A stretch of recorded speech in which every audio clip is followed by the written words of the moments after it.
Müasir dövrdə gənclərin çox sevdiyi musiqi alətlərindən biri də gitaradır. Bəzən küçədə, parklarda bu aləti ifa edən, hətta ifasından pul qazanan gənclərlə də tez-tez rastlaşırıq. Lakin Azərbaycanda gitaranın musiqi məktəblərində, kollec və institutlarda tədrisi həyata keçirilmir. Yalnız fərdi şəxslər kurslar təşkil etməklə gitaraya həvəsi olan gəncləri cəlb edir. Artıq paytaxtla yanaşı bir çox regionlarda da gitara kursları fəaliyyət göstərir.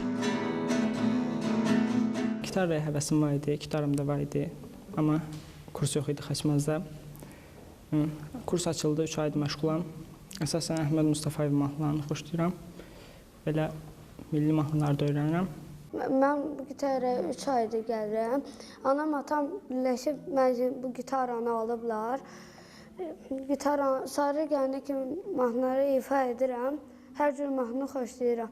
Afiq Fətəliyev Xaçmaz rayon Heydər Əliyev adına Mədəniyyət Mərkəzində təşkil olunan gitara kurslarında müəllimlik edir. Ondan çox tələbəsi olan musiqiçi ixtisasca tar müəllimidir. O bildirir ki, hazırda rayonda gitaraya həvəsi olan gənclər çoxdur. Lakin bəziləri maddi çətinliklər üzündən kurslara qatıla bilmir. Bu səbəbdən dövlət musiqi məktəblərində gitaranın tədrisi gənclərə sevdiyi işlə məşğul olmasına şərait yaradar. Gördüyüm gənclərin həvəsləri var. Mən də azdan çoxdan məlumatım olduğuna görə dedim belə bir kurs açım, fəaliyyət göstərim. Çox şükür ki, işləyirik. Uşaqların da, gənclərin də həvəsləri var. Tədris olunsa yaxşı olar. Niyə? Çünki gənclərimiz yəni texnikaya, kompüter, telefon deyim, bunlara çox vaxt ayırma, zaman ayırmaqdansa, yəni musiqiyə zaman ayırsalar, mən elə fikirləşirəm ki, daha yaxşı olar. Gitaranın elektron, akustik, klassik, aktrop kimi növləri var. Bu alətdə ifa etmək üçün 50-yə yaxın müxtəlif akkordlardan istifadə olunur. Gitaranı yeni öyrənən həvəskarlar öncə sadə akkordlardan başlamalı və klassik gitaraya müraciət etməlidir.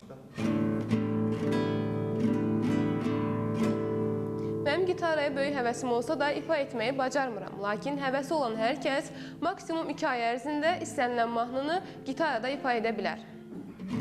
Bəzi mənbələrdə ilk gitaranın orta əsrlərdə taxtadan və balqabaqdan hazırlandığı bildirilir. Gitara ilk baxışdan ud və digər simli alətləri xatırladır. Lakin gitara digər simli musiqi alətlərindən fərqli olaraq daha çox solo ifa üçün nəzərdə tutulub. İlahə Məmmədova, Vaqif Nurəhmədov, Xaçmaz.